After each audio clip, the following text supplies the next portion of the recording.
just recording the session here. We're going to continue metabolism this week. And just a couple of things to remind you of. Your diet analysis project is due on Thursday, which is 10:15 at noon. And you're going to want to, it is noon, and you're going to want to have it submitted in Blackboard.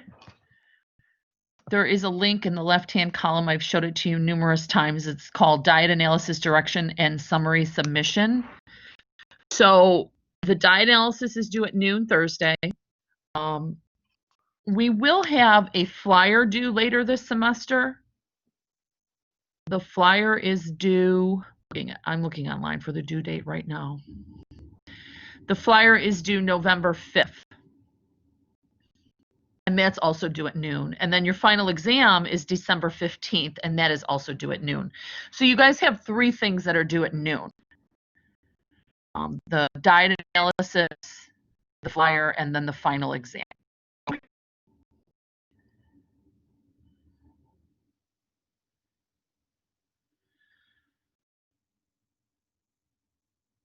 I'm sorry, I'm just reading something in the chat room. When I have my food intake, when I put in my food intake into the diet analysis, it actually saves. It actually saved from even last semester, so I don't know why it wouldn't have saved your diet analysis program. Remember, I continually am telling people, they're emailing me constantly, and I have to remind them, the diet analysis program called HTH120 will only work in Firefox. I did send out an email about that. I said it, numerous times in class.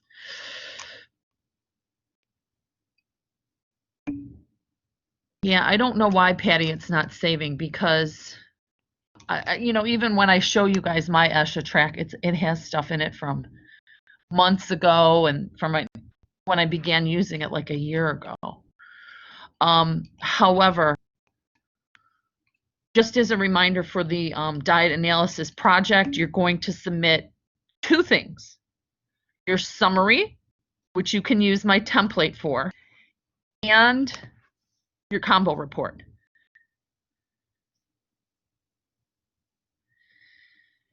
I'm just going to see if anybody else has this issue. Patty is saying when she puts her food intake into the HTH120 and she logs out, it's gone the next time she tries to get into it.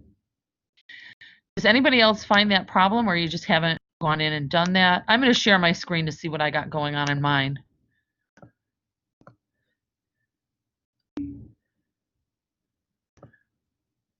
All right, you should see my screen now. I'm going to go into HTH120.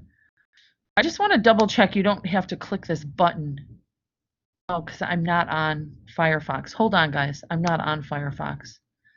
Let me open my HTH120 in Firefox.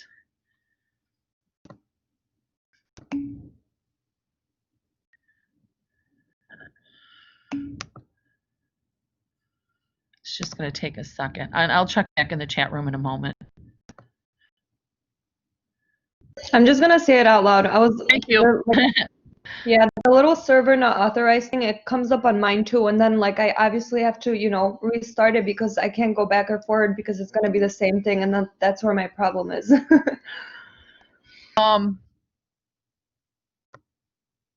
That authorized session is going to come up if you're on Chrome.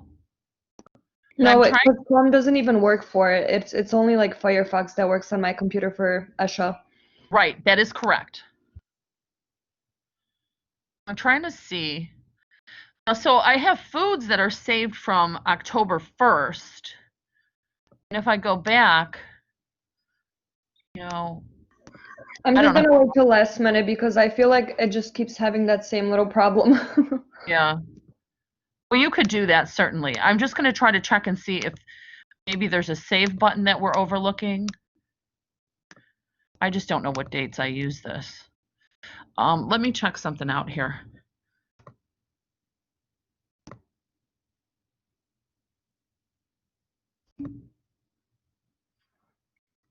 the date today? 10/13. 10/13. 20.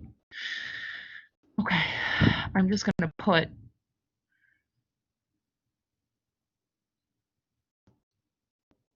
oh my gosh, hold on.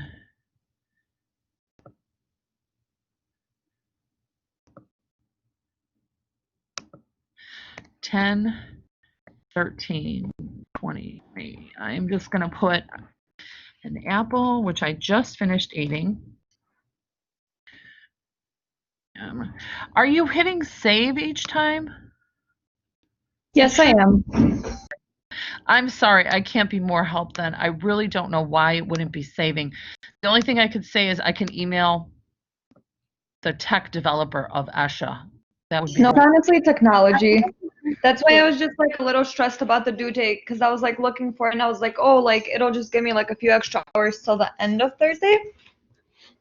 But yeah.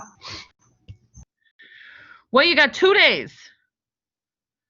And so I would try to work on it tonight. Don't, and I'm not just saying this to Patty, but to everyone, don't wait till the last minute. Because then if there are problems, you sort them out today or tomorrow before the deadline. Philip does say, did you save it? Every time you finish, you're supposed to save. So I think she already mentioned that she tried that. Is there any other questions that you guys have on Esha?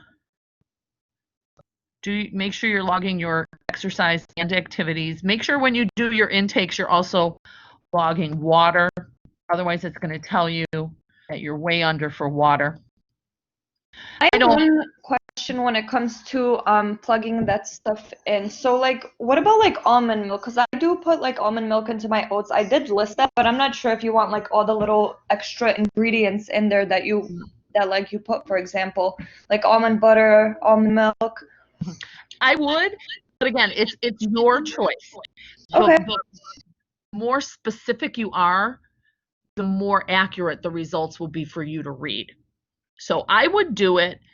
I think a lot of people are shocked the first time they do it, what their reports are saying. And I'm not saying that everybody's always going over. I have plenty of students that go under in terms of the caloric consumption. And it's kind of eye-opening to see that for the first time. Where are you? So be as detailed as you wish with the program. You're the one benefiting from it. I think you know how to use the program, and in the future, if you want to use this with a friend or a family member, you certainly can do that. But again, as detailed as you are would be how accurate that report comes back. All right, any other questions on Esha?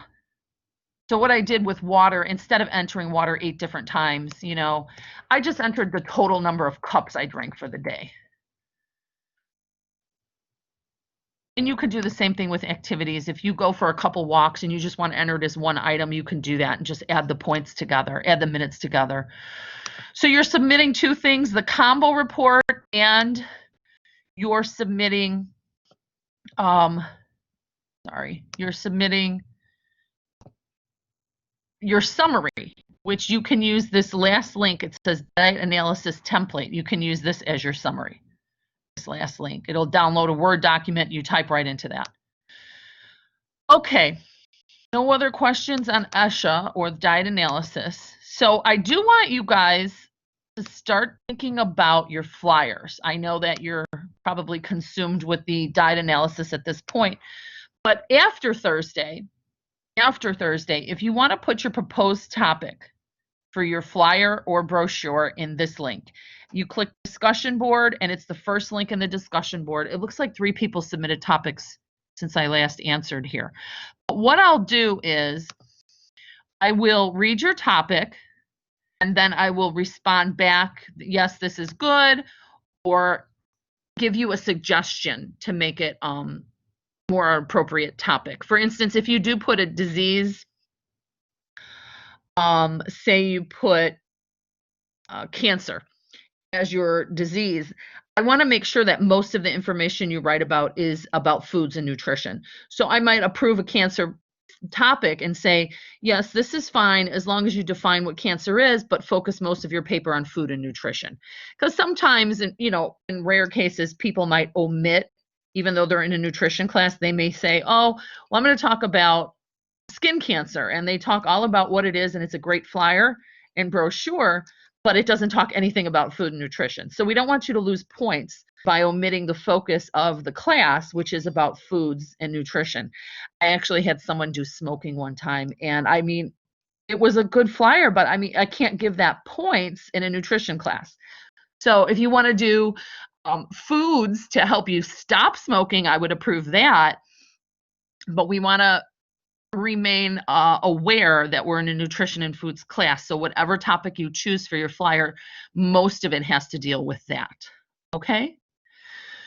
So start brainstorming and try to, by the next time, by next Tuesday, which would be a week from today, have at least your topic decided on for your flyer. Any topic related to nutrition is acceptable to propose. You could talk about a specific food. You could talk about a disease. You could talk about different populations. You could talk about pregnancy or kids or infants or seniors, athletes. You could talk about cultural foods, different types of foods in a culture. Sometimes students like to talk about a particular culture, and they put like traditional foods and maybe healthier options. So there's lots of different things. You can talk about newly processed foods like high fructose corn syrup, genetically modified foods, and anything that interests you. I think if you start going through your textbook and just look in the index, you might have a few ideas. All right, does someone have their hand up?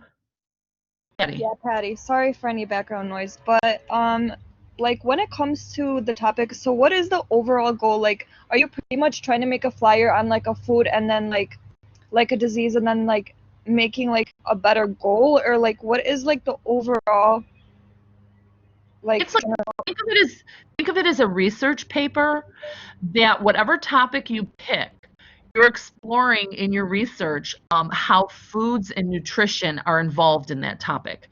So if it is a disease, then you're going to say like what foods that could cause it, or what foods could prevent that, what foods make the disease better, management options. If you just want to pick a particular food, like I've had students just pick one food and talk about the calories, the nutrients, why it's healthy to eat this food.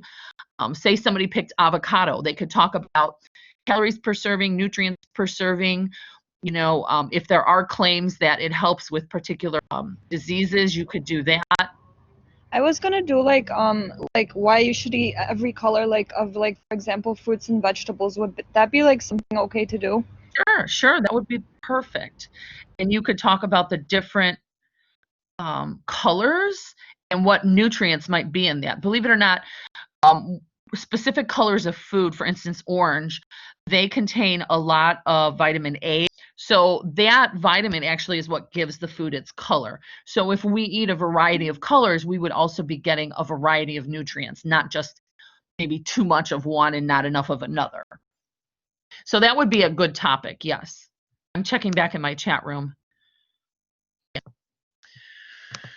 Okay, so we talked about two of the major projects then. The flyer is due November 5th. There is one day we do not meet for class, and that's the day of the election. The state has ordered our school, and I'm not sure if it goes to lower levels, but I do know that the state has ordered community colleges to close on election day. So we are not meeting on that day. Does anybody remember off the top of their date that is in November? I'm going to check my phone. I just want you to be aware we're not meeting that day online. That is November 3rd. So if you'd like, besides voting on that day, you guys could work on your flyer. It's a whole hour and a half you're gaining on that day. You could work on your flyer too. All right, so let's start our review then. And my goal today is we're going to review these theories. We're going to talk a little bit about weight control. I'm going to give you guys a flow chart. I'm going to have some notes on a flow chart of how you would go about helping someone with their weight control. So you could take notes when we get to that point in the class. So we'll review the theories. We'll talk about weight control a little bit. I'm going to give you a flow chart of what to use when you're assisting someone with their weight control, which is going to be important to jot down those notes because Thursday, most of the class period, you're going to do a case study in a small group. So I'll put you in your groups of about 4 people per group, and I'll give you a case study, and you're going to make a plan of how you will help the person either gain weight, lose weight, or stay the same weight. And then at the end of class, you will talk to your group will appoint someone to talk to the entire class about what you would do with that particular person. Okay, so we're applying everything you know on Thursday when you're in class, okay? So let's do our review of the theories of weight control. And we did talk about this last week. There are 3 theories, and this says really, why do I weigh what I weigh right now? And you can say, I think my body follows this one theory, or maybe you think your body follows a couple of different theories. And these theories are ideas that nutritionists have come up with that will help us determine why a person weighs what they do and how we can help them in their weight control journey. So the first one is easy, right? If you eat the same amount of calories that you burn in one day, you will stay the same weight you are.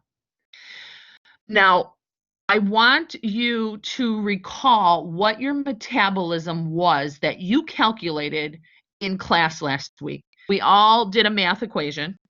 You were all really good at it. I do remember you all came up with a number and you posted that in the chat room. But someone give me their number of their calculated metabolism, if you could do that verbally. Would someone remember what their metabolism was?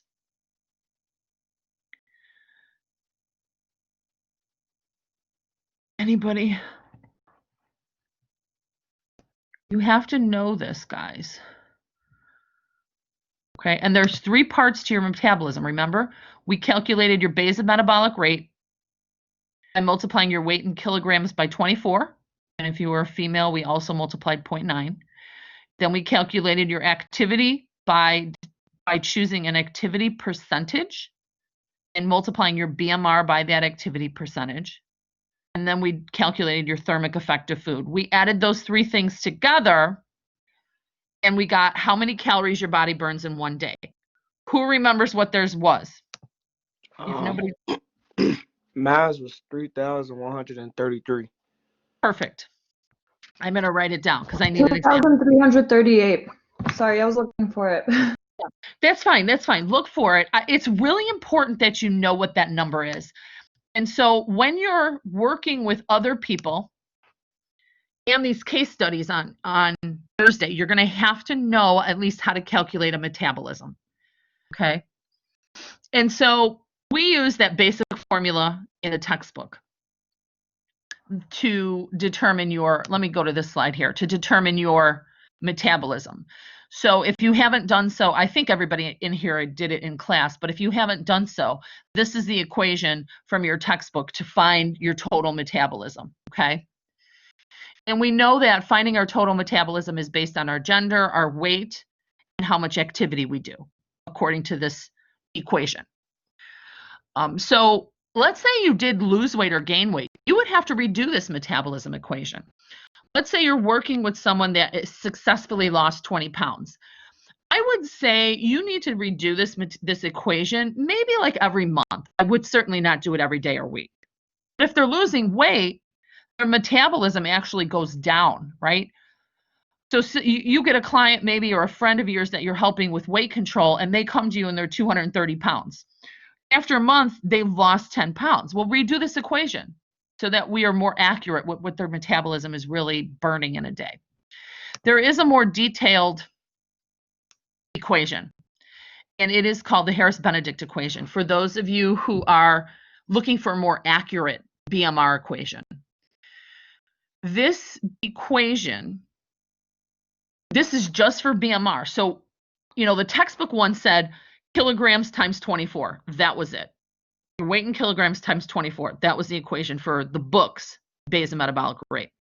For this Harris-Benedict, it's your weight in kilograms plus your height plus your age, okay, and your gender.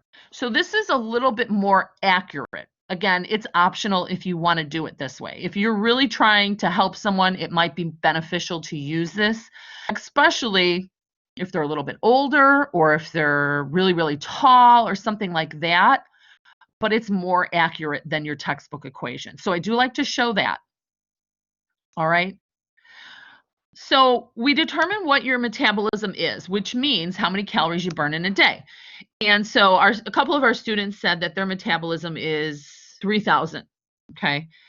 Mine, in fact, is 3,000 calories per day. And you might be around that, especially if you're really active. So what this would say is, if your metabolism was 3,133 calories a day, if you ate exactly that amount and your body is burning exactly that amount, you would stay the same weight. If you ate more than your metabolism, so if this person whose metabolism is 3,133, let's say they decided to eat 4,000 calories a day, they would gain weight. Opposite direction, if they only ate 2,000 calories a day, they would lose weight. So really, weight control, according to this theory, is based on calories and nothing else. Now, notice in this theory, it doesn't really say where the calories are coming from. And that's an aspect that I personally do believe factors into weight control. I think we really have to section out the nutrients when it comes to health in terms of preventing diseases and making sure our body functions properly. We really have to be critical in our nutrient choices. But just in terms of weight control, it really depends more on calories than the type of nutrients you're eating, all right? And I mentioned the first week of class. Nutrition has two parts to its stories. One is weight control, one is health. In terms of weight control, it really doesn't matter where the nutrients are where the calories are coming from. It could be fat, it could be protein, it could be carbs. It really doesn't matter. It's total calories when we talk about weight control. When we start talking about health and how our body is functioning and how the systems are working and disease prevention or making sure our immune system is running right, nutrients are critical. And that's why I say we really have to eat what is recommended for us. And that diet analysis, that ESHA, gives us a good recommendation of every nutrient, whether it be carbs, protein, fat, or every vitamin, every mineral. Okay, it's critical when we talk about health and disease control. The nutrient selection. Okay, so this is caloric balance. The next theory, set point. We talked about this last time as well. Your brain wants to be a certain weight, let's say 150 pounds. And it doesn't want you ever to gain or lose off of that set point of 150. And so if you make large changes off of your metabolism, your body tries to still maintain its set weight. So let's take the person with 3,000 calorie metabolism. If that person drastically changes their food intake, their body's burning 3,000.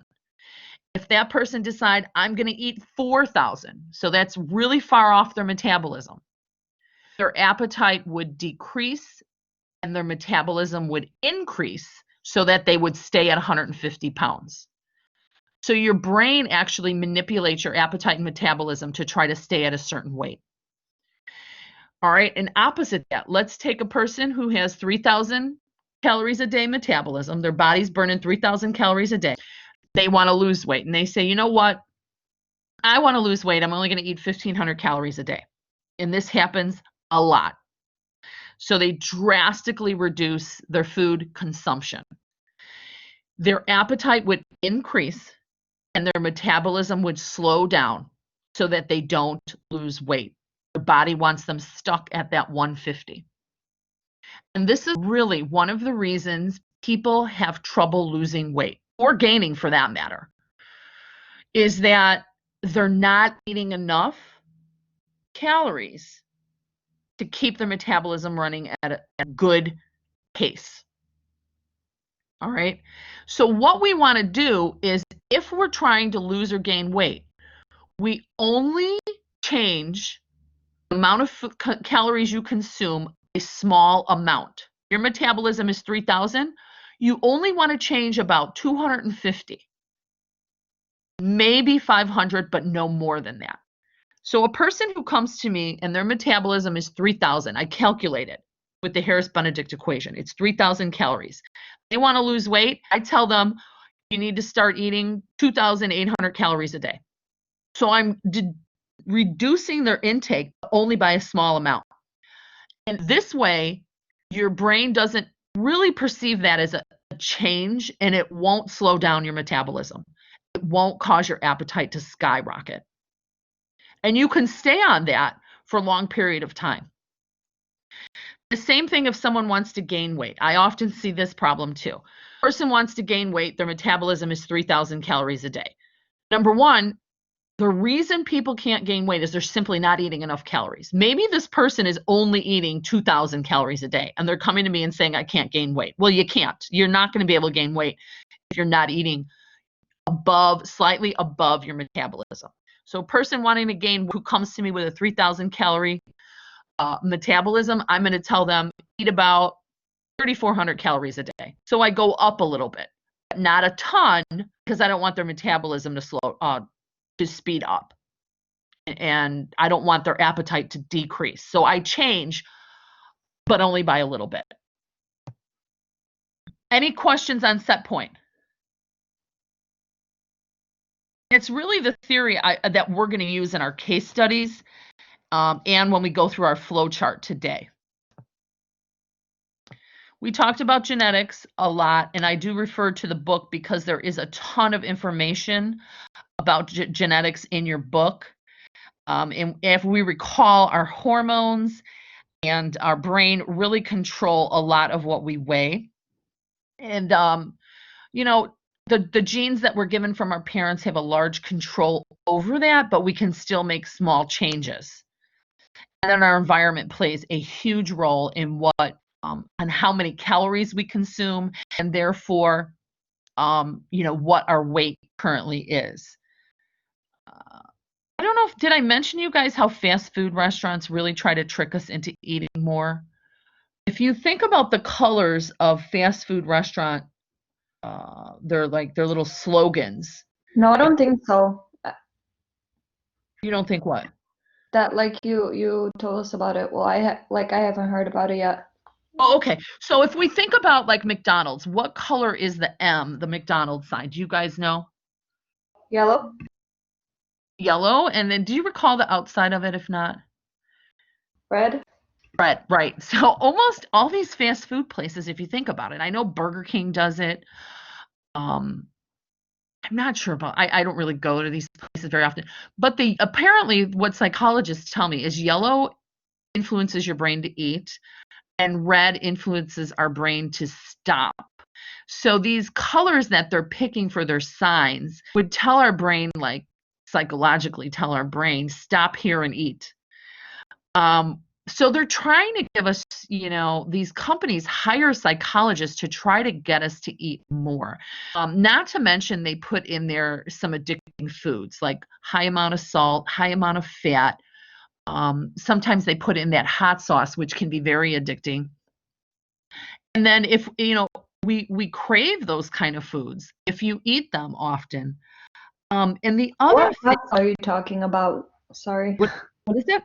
What hot sauce are you talking about? Well, I would probably say almost any kind, because what happens is when it's through evolution, right? Years ago, we needed high calories and salt to survive. And if we weren't getting that, these people were literally dying of starvation. And so the foods that our taste buds like tend to be high calorie, high salt, which hot sauce typically is very high in sodium, but it also has a very strong flavor that people could kind of start craving, that they would like to continue eating. And so if we add that to a lot of things, it could in itself kind of want us to eat more of it. Did you ever try to eat like one hot wing? I think you'd eat the one and be like, "Ooh, I want another one," because of the high salt and the high flavoring. And what they're saying, even with sugar, it's so sweet. This high fructose corn syrup is actually sweeter than real sugar.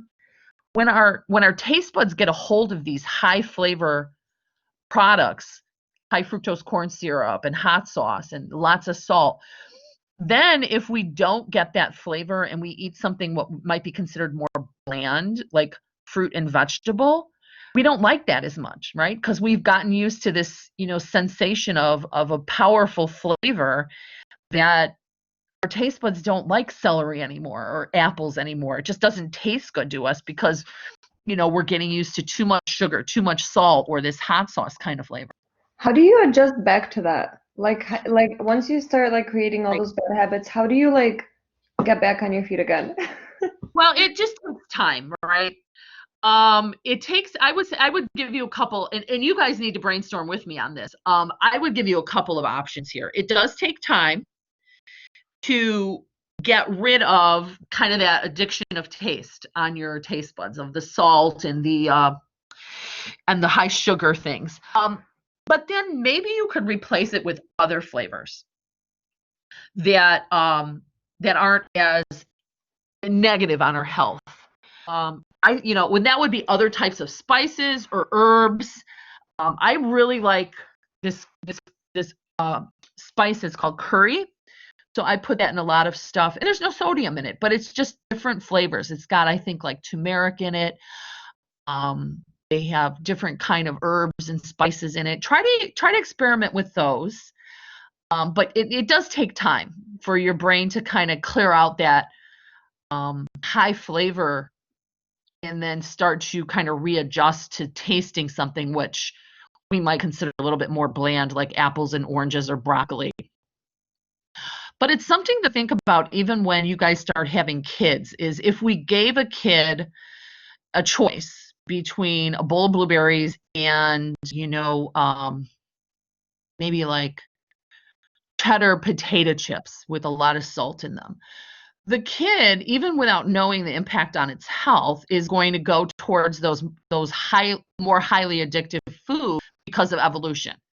And the brain is meant to try to pick things that are high salt, high calorie as a survival mechanism. And that kind of really goes back to this talk on genes, the thrifty gene theory, which is go for what's high calorie and high salt because that's going to keep you alive if we were in a situation where there wasn't a lot of options to eat.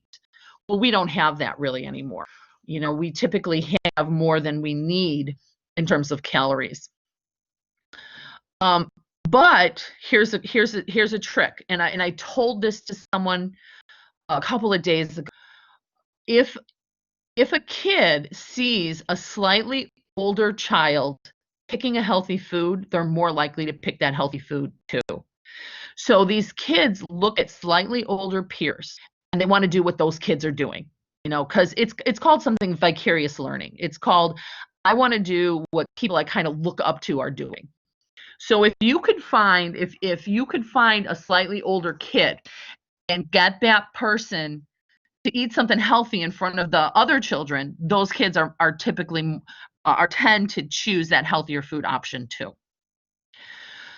So these are all environmental factors and social factors, because we know what we're supposed to eat, right? We know we're supposed to eat fruits and vegetables and have a correct amount of calories, and why is not everyone doing that? And that's really what comes into our environment, our psychology, and our social interactions. Those things probably impede people's food intake more than just health. If it was just about health, I think everybody would make the right decision. But when we throw in these other factors of your friends are inviting you over for beer and pizza, are you going to go there with a bowl of celery? No, you're going to go there and you're going to eat the beer and pizza. So, other factors really play a role in what we eat. When you're helping people, whether it's the case study Thursday or your friends and family, always keep that in mind. We're going to talk to people about, what their lives are like and do they think they can succeed in eating healthy? These factors might be barriers to them. So we have to kind of work with them to think of plans to help them succeed. All right, so this information is new. We did talk about all the theories of weight control and a bit about environment and social factors. We're going to move on with this PowerPoint for today.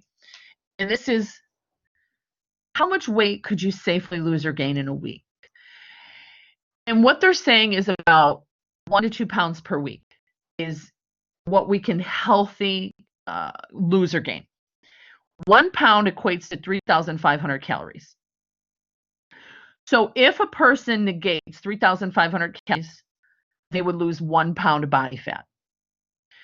I want those people to negate this only by like 250, taking 250 calories off their consumption, but you can certainly exercise to take off more than that. So if we're working with someone whose metabolism is 3,000, and I tell them, I want you to cut 250 calories a day. So instead of eating 3,000, which your metabolism is, I'm going to tell you to eat 2,750 per day. So each day we're cutting 250. Now I'm going to tell them to exercise, and let's say their exercise burns 100 calories a day. They're going to go for, 2-mile walk and they're going to do some resistance exercise. That burns 100 calories a day. So they're cutting 250 off their consumption. They're burning 100. That's 350 calorie deficit a day. How many days would it take them to lose 1 pound if we did it this way? Burning 300, their deficit is 350 per day. 250 from consumption and 100 from exercise. How long would it take them to lose a pound? 10 days? Yeah, it would take them 10 days, right. It would take them 10 days. Now, you could lose more if you exercise more. But what I don't want people to do is cut consumption drastically. Because once you start cutting that consumption or, negating what you eat, your metabolism might slow down. So we don't want that to happen. So the most I really cut from people is 250. But a person can lose safely 1 to 2 pounds per week. So at the end of a month, we're looking at anywhere from, what would that be? 4 to 8 pounds. Maybe give it a little boost.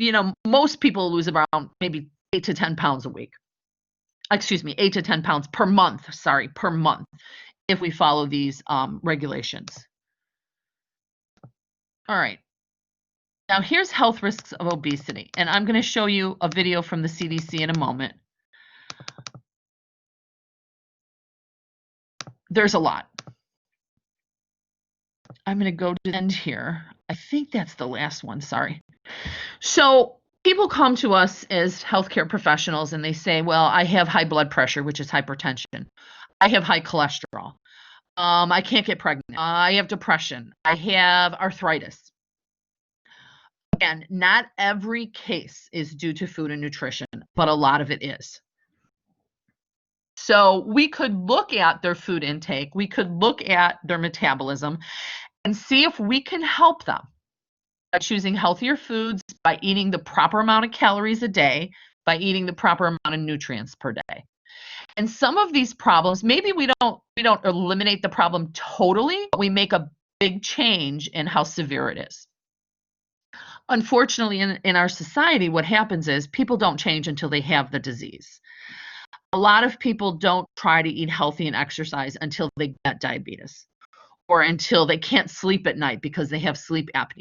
Then they make changes.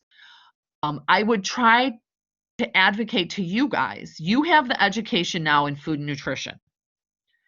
Try to get your friends and family, if they're healthy, to start doing these things now because that lowers the chances of them getting any disease on the screen right now.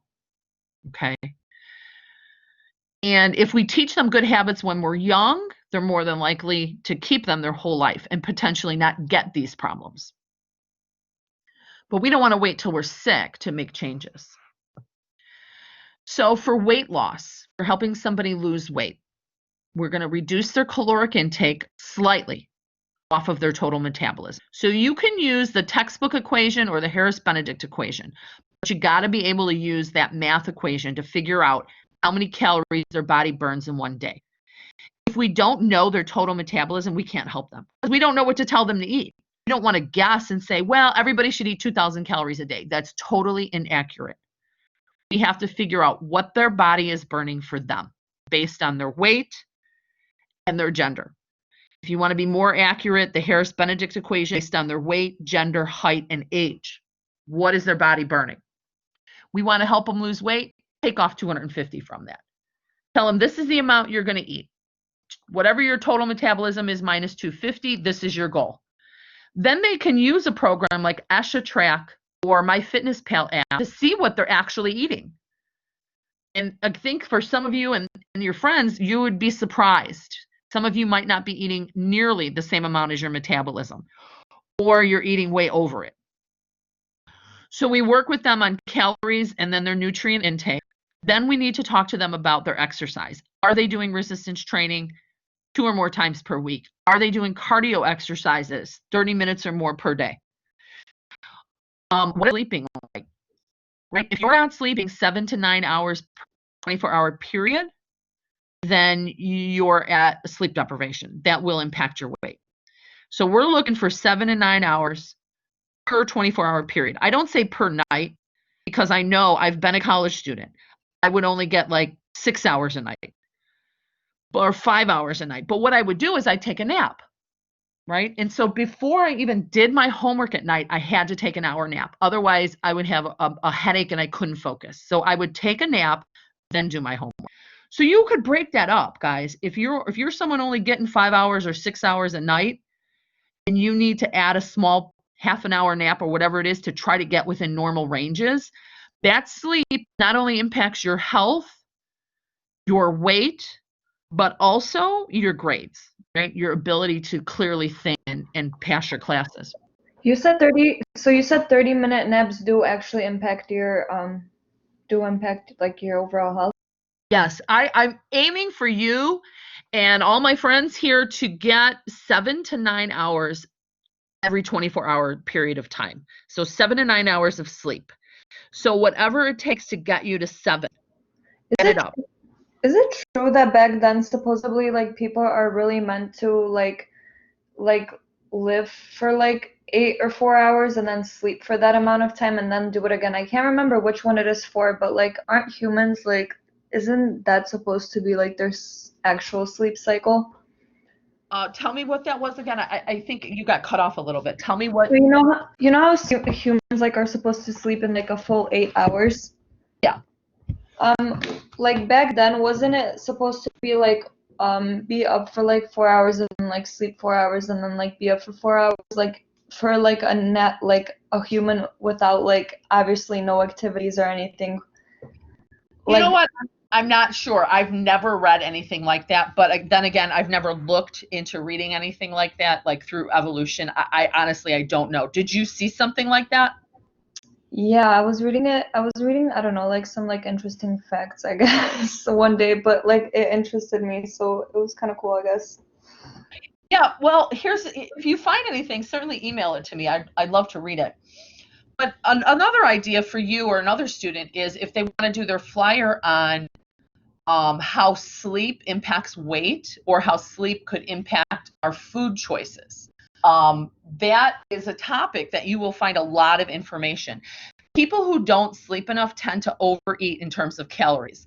And what happens is your brain is tired, but your thought process is, I need to eat calories to get over that tired feeling. But in all reality, sleep is what you need to get over that tired feeling.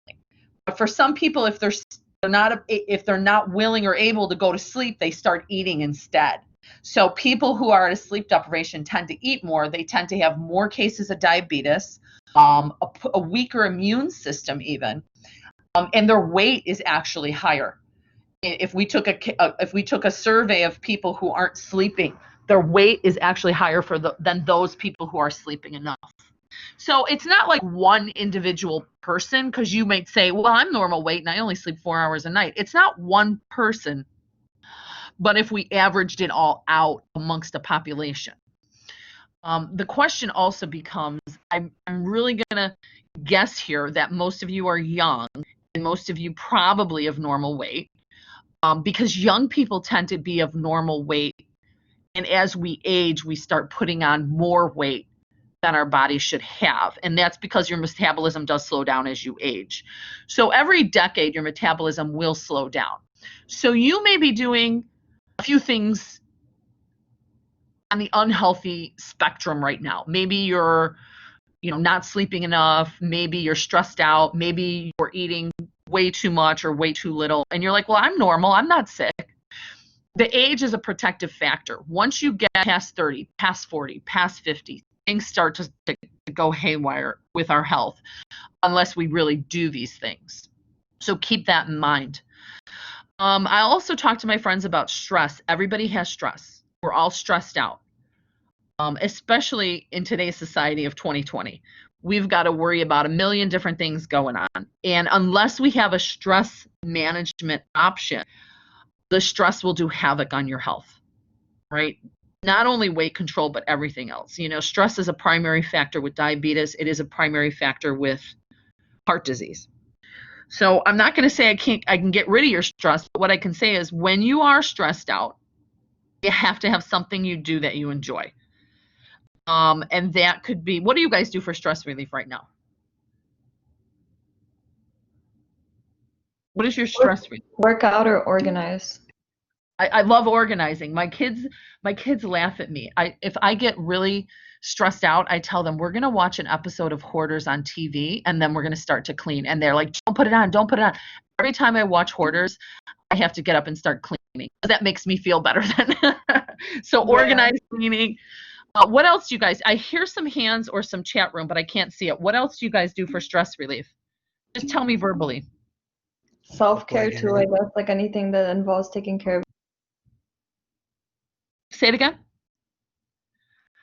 Self-care. Self-care. Okay, yes, taking care of yourself. Very good. What else do you guys do? Whatever works for you. Nobody's going to tell you what your stress management should be, but there's different options. Play games? Yeah. Okay, very good. Anybody else? Maybe you like to exercise, read, watch a funny movie, watch sports, play sports, any of these things. Play with a pet. We have to have a stress relief outlet. So I'm going to teach you really quick something I want you to pay attention to in terms of stress relief. When we are under stress, we have two options. We could change the situation or change the way we think of the situation. In changing the way we think of the situation, we try to think of something positive that can come out of this, even if it's a bad situation. If we cannot think of anything positive about the stress, the next step is distraction, which is don't think about it. So maybe you watch that funny movie, maybe you read a book, maybe you watch a sport or play sports, but you distract yourself from it. So let me give you an example. Some people in our society are stressed out over COVID, right? We cannot change the situation and make COVID go away. Your first step is, can you change the situation? We can't in this case. So we have to change the way we think about it. So we could say to ourselves, is anything positive come out of this? And many people say, no, I can't think of not one thing that might be positive in this situation. And if that's your case, then you need to give yourself a time period in the day where you distract yourself from it. Don't think about it for an hour. Maybe that's a movie, a bath, a book, playing with a pet. For me, I can say one good thing is that I enjoy spending more time with my family because we have more time at home. We used to always be out of the house doing something, and we didn't have a lot of time to just relax. So for me, I try to focus on that, and then also turning the news off so it doesn't remind me of COVID, but then watching sports just to take my mind off of it. So this is how we want to handle stress. Change the situation or change the way you think of the situation. You could be nervous or have anxiety or stress. That's a tool I want you guys to use. And why we're talking about it in nutrition class, stress impacts our weight. If we're under chronic, unrelieving stress, we tend to be more overweight. So if we can incorporate stress management, and what I taught you is really thought control, right? Change the situation or change the way I think about the situation. That's thought control. So that hopefully you can use that in the future to help you get over a little nervousness or anxiety. Did anybody have a comment? I did hear a couple people beeping, raising your hand or chatting. Yeah, that was me. Okay. My best tip for stress would be like if you can't change the situation right at that time, whether it's like, oh, doing an assignment and you're like worrying about it like ahead of time and stuff, like, well, if you're not gonna change it like that second, then just stop thinking about it, you know? And that's exactly an example of what I would agree with in what I'm saying about your thought control. It's perfect. So you're already doing that, and it helps tremendously. Thank you. All right, so that's our story on weight loss. Strategies to lose weight. Set realistic goals. So we're looking at like 1 to 2 pounds a week. Eat smaller portions but nutrient-dense food. Make sure you're eating often, right? 3 meals and 2 snacks. Avoid processed foods. Be physically active.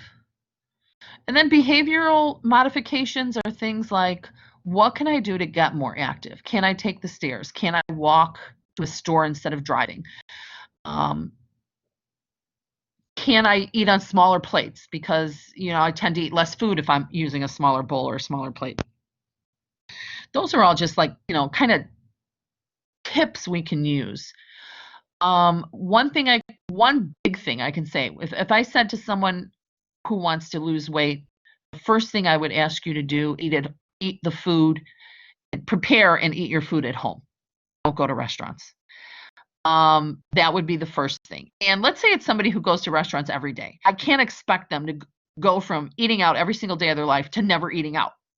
But what we can do is slowly change that and say, well, this week we're only going to eat out 5 times. Next week we're only going to eat out 3 times. And then maybe only once a week. But try to eat more meals that you prepare at home versus the restaurant. Now, use common sense with this. If you found a restaurant that cooks healthy natural foods on site, they may be exempt of that rule. But for the most case, especially fast food restaurants or chain restaurants, it's processed food that's high in calories, high in salt, so that you keep eating there and it's kind of addictive. They tend to give you too many calories even. I live in a town where there's a Thai restaurant on my corner, and they cook Thai food. The people who own the restaurant, they get their fresh vegetables from Chinatown every day. They live in Chinatown. They bring in the fresh vegetables from there every single day. They cook on site. A lot of it is stir-fry vegetables or soups.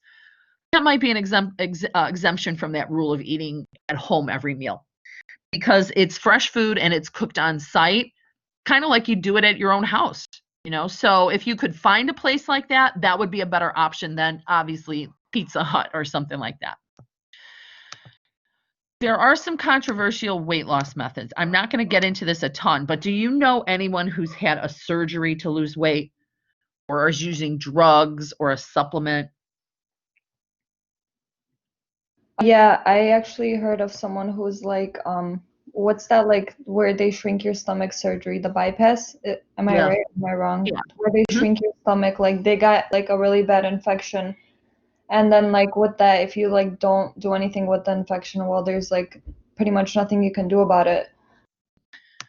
I'm going to show you a picture. This is a more popular surgery right now. It's called gastric bypass. I'm going to show you. Do you see this on the right side of the page here? They actually cut your stomach out. And so you have your esophagus. They cut the stomach out. You have this now tiny piece of stomach left, and then is the small intestine. So it's bypassing the stomach. They discard the stomach portion, and all you have is this esophagus, tiny pouch, and your small intestine. This is gastric bypass. Here's another image that might make a little sense. What you're left with is this green portion. Okay.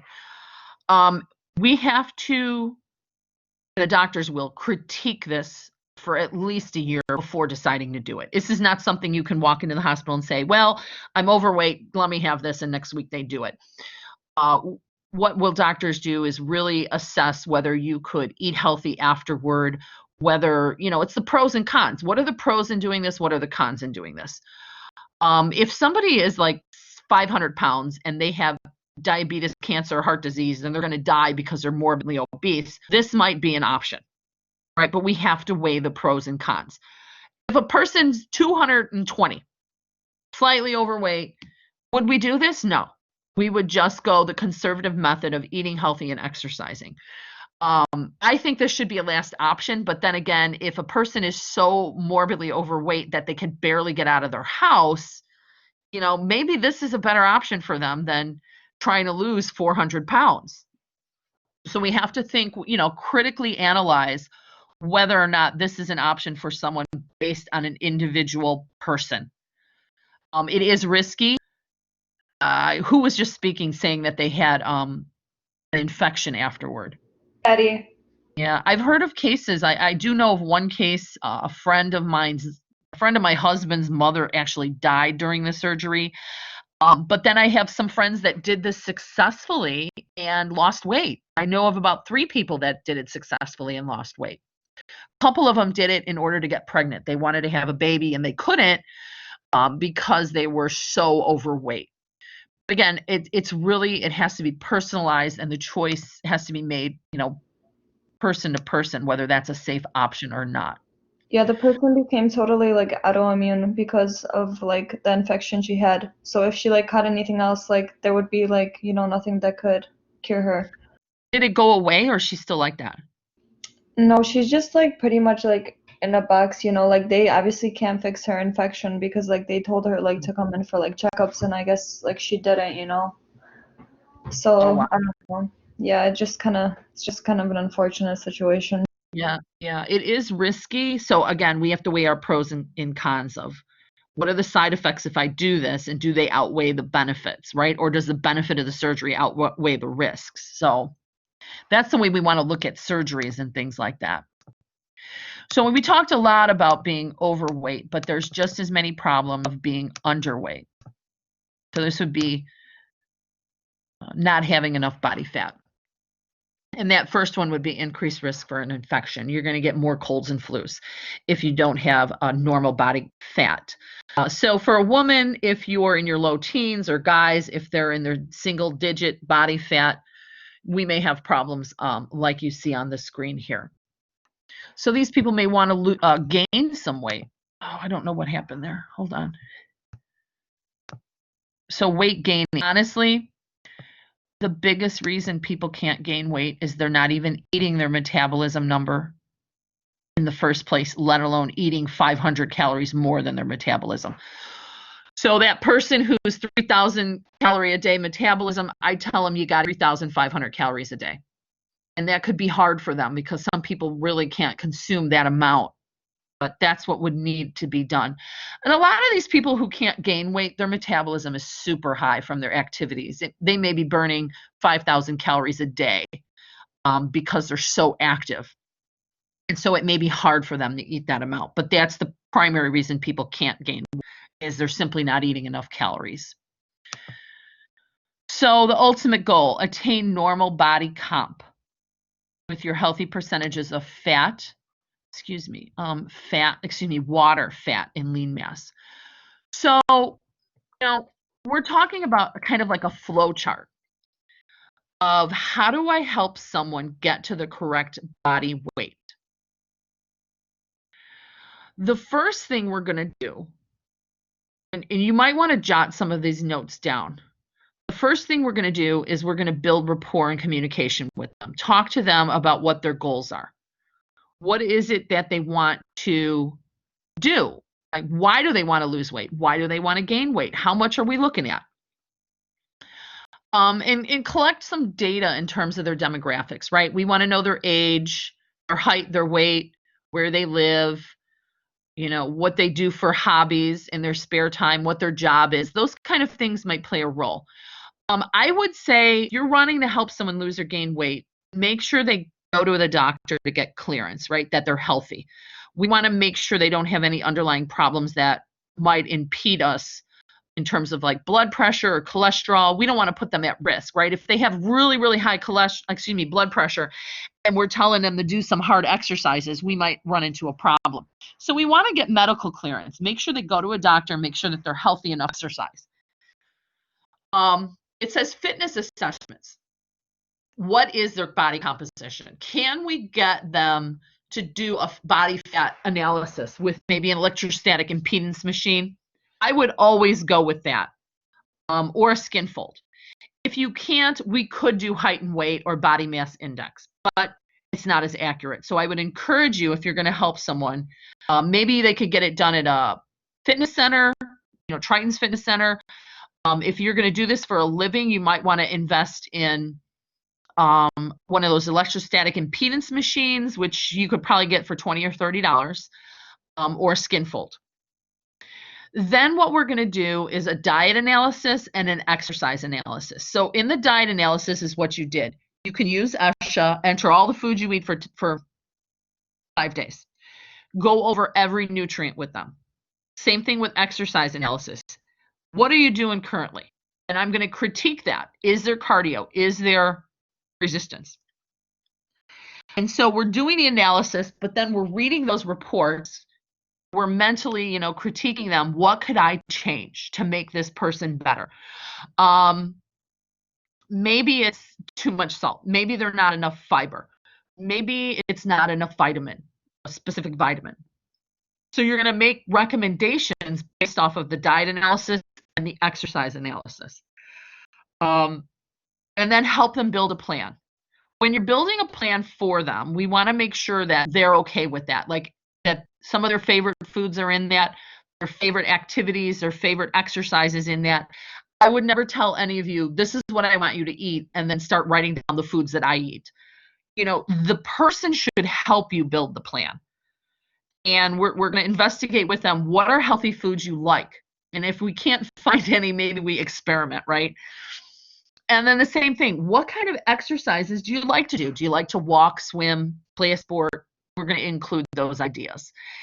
And then lastly, I'm not going to say least, but definitely talk to them about their sleep, their stress, and unnecessary drug use. We're not going to tell someone who's on a prescription drug not to use it. But certainly if they're, drinking too much alcohol or smoking, those things could impede their weight. So, you might want to jot this down or take a screenshot right now. Use this when you're assisting someone in weight control.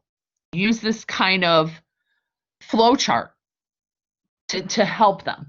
And so you're going to do this on Thursday with a fake person. Essentially, you should do this with yourself when you're writing that diet analysis assignment.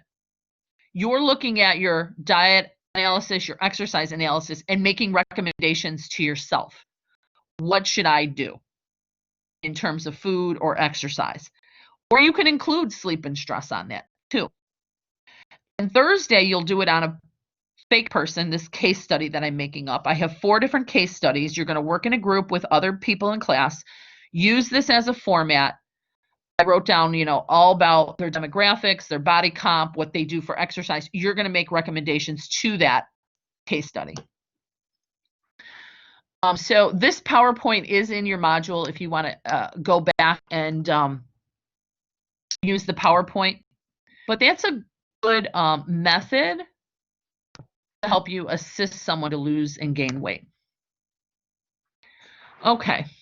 One last thing for today. I know I was talking a lot, but Thursday you guys get to apply everything. You're going to apply all this knowledge that you've learned on weight control. There is a short video that I'm going to show you now, and then class will be over after that. Let me get to it real quick here.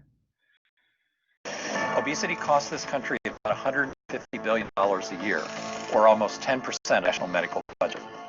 Approximately 1 in 3 adults and 1 in 6 children are obese. Obesity is epidemic in the United States and a major cause of death, attributable to heart disease, cancer, and diabetes. CDC TV presents Health Matters.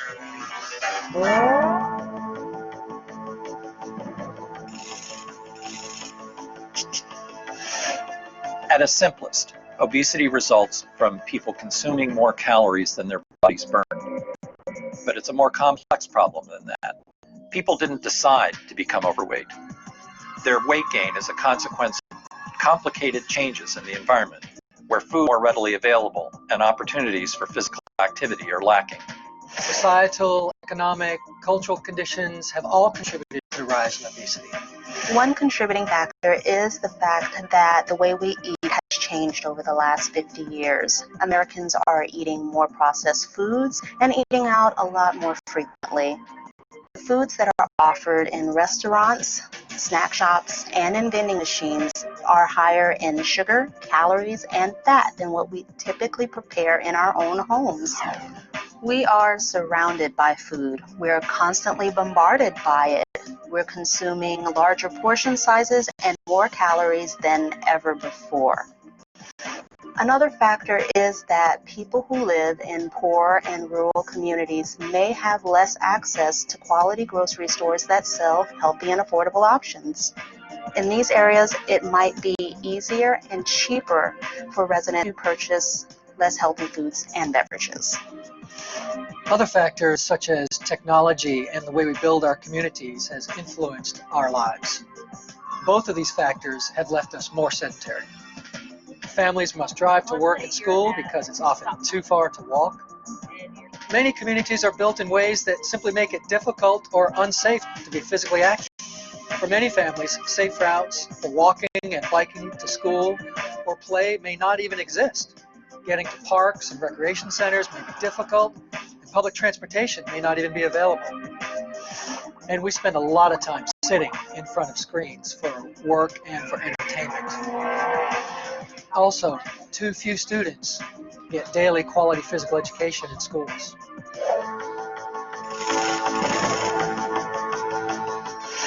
There is no single or simple solution to the obesity epidemic. It's going to take solutions at many levels in order to resolve the epidemic. What can each of us do as individuals to be healthier? First, we can eat more fruits and vegetables and fewer foods that are higher in fat and sugar. We can also drink more water instead of sugar drinks. Everyone, including adults of all ages and ability levels and children, need to get the recommended amount of physical activity. Parents can listen to their pediatricians and restrict television viewing for their young children to less than 2 hours a day, and we cannot put television in our children's bedrooms. How can we work together as communities to resolve the obesity epidemic? Communities can expand access to fruits and vegetables through farmers markets programs like this one in Brownsville, Texas.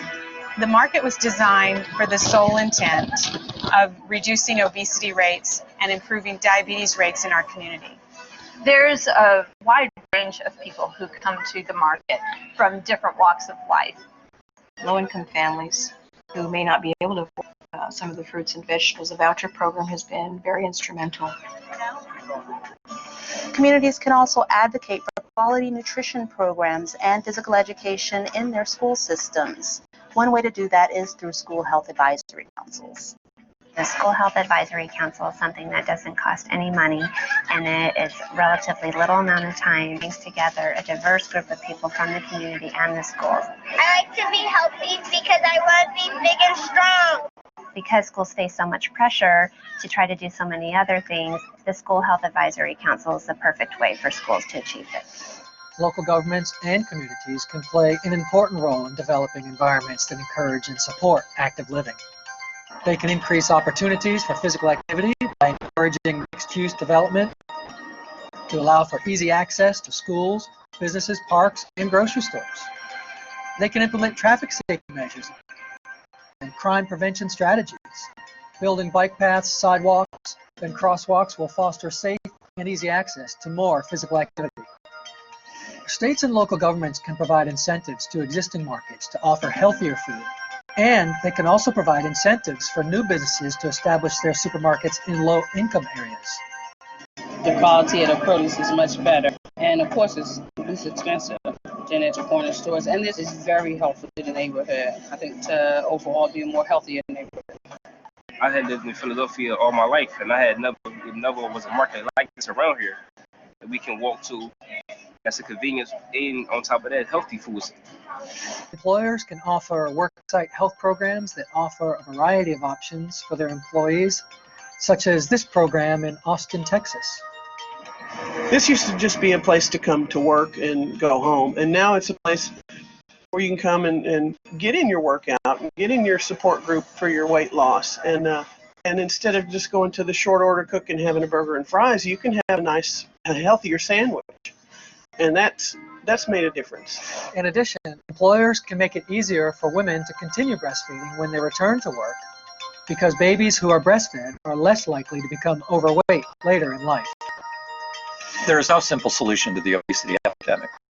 People need to make better choices, but we also have to change those choices in our schools, in our childcare settings, in our work sites, and in our communities.